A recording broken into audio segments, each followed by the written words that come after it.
GoldenEye is the 17th James Bond movie, and it is one of my favorite James Bond movies. It's the first one to star Pierce Brosnan because after they made License to Kill with Timothy Dalton in '89, there was a 6 year hiatus because of some lawsuit or something. And then when they finally got that settled and got to working on this, Timothy Dalton's contract had expired, and then he said, "I'm done with Bond," which I think it would have done great in this movie, but I guess it was meant to be because this is a perfect introduction of Pierce Brosnan in his first time playing Bond. I'm pretty sure people who went to see this in the theater in '95 who had any doubts if he could pull off the role very well, they left the theater proven wrong and amazed.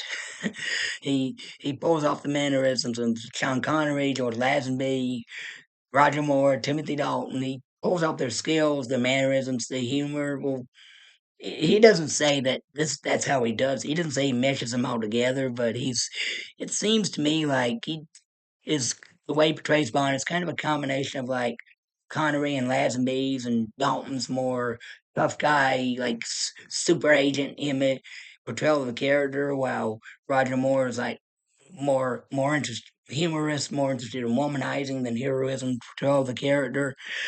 He has a sense of humor in this movie. Bond's the way Bond portrays Brosnan, and the humor he pulls off is very well. Some witty, sarcastic one-liners, like the bad guy tells him one scene, "Why don't you be a good boy and die? You first."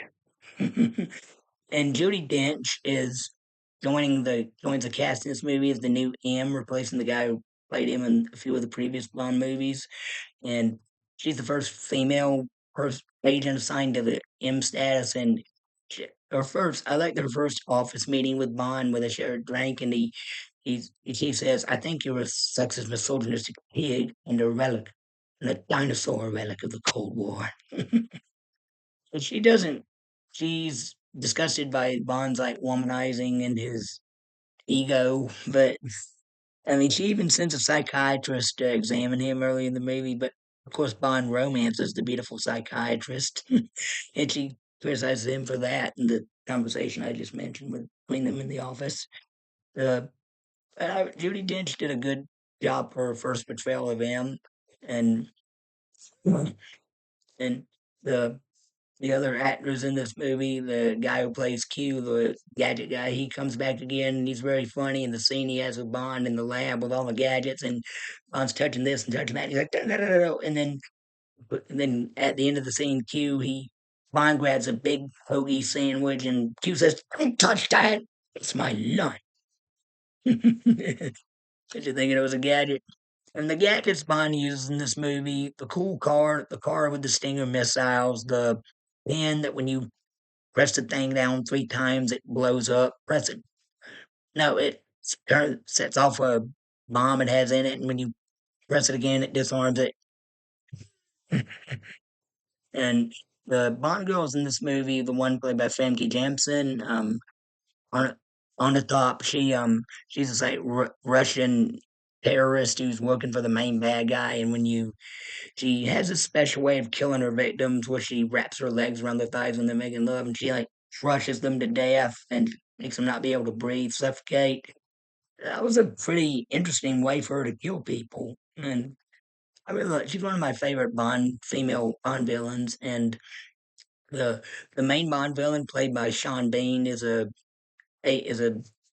former British agent who turned traitor during the Cold War and helped fake his death. So became head of this like crime syndicate known as Janus Syndicate because he has part of his face is scarred from an explosion, and he named it after like Janus, the Greek double-faced god of beginning and end. And he's one of the best villains in the James Bond series. And the main Bond girl, Natalia, this computer savvy woman who Bond teams up with after he rescues both of them from being trapped in a car that's fixing to explode with a bomb rigged, and she helps her track down the bad guys who murdered her colleagues at this lab where she was in charge of this like secret base that the bad guys attacked because they're trying to get control of this like space laser weapon called GoldenEye.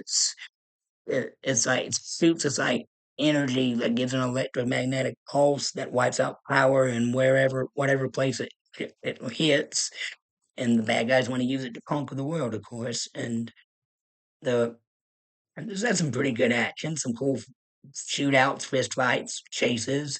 There's a cool chase between Bond's Stinger missile armed car and this Russian tank throughout the streets of like Moscow, I think. And the fight, I love the fight scene between Bond and Anatop when she's trying to squeeze him to death in two different scenes. And the other scene is a showdown when he says she always enjoyed a good squeeze. and the and the romance between Bond and Natalia Good, him and the Pierce Brosnan and the actress who played her, they had good chemistry together. I'm not going to say her name because I'm not good at pronouncing foreign names, but I remember Famke Jansson's name because it's more easy for me to pronounce.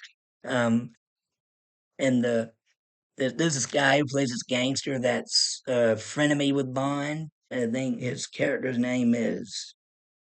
Let me look at it.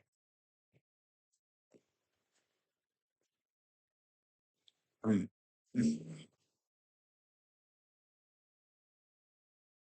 Valentin Dimitrov Zelensky.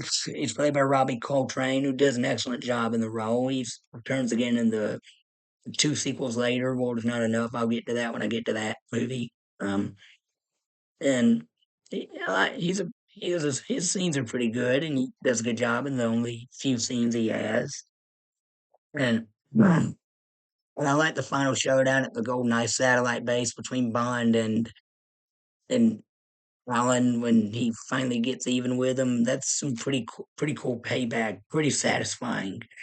And the also the guy who played the villain, Brad Whitaker, in the like Living Daylights, he returns in this movie as a different character, as like a CIA agent work who allies with Bond, but before they attack the base at the end, Bond tells him to go get help, and then after they've saved the world, the guy returns with some United States Marines, and Bond says, "You're too late. We saved the world." And uh, I mean, it would have been cool to see the same actor, playing a good guy in this one and helping save the world instead of helping being a bad guy, helping trying to kill Bond. It would have been cool seeing him as a guy fighting alongside Bond, but he didn't get any action scenes, which really sucked for me. Well, that's one of the only issues I have with this movie. And this is a this is a very good James Bond movie. I give it two thumbs up. Oh, and it also has a cool theme song by Tina Turner, one of my favorite theme songs from the Bond series. All right, that's my review. If you like it, please hit the like button, subscribe for more. Thank you. God bless you. Bye.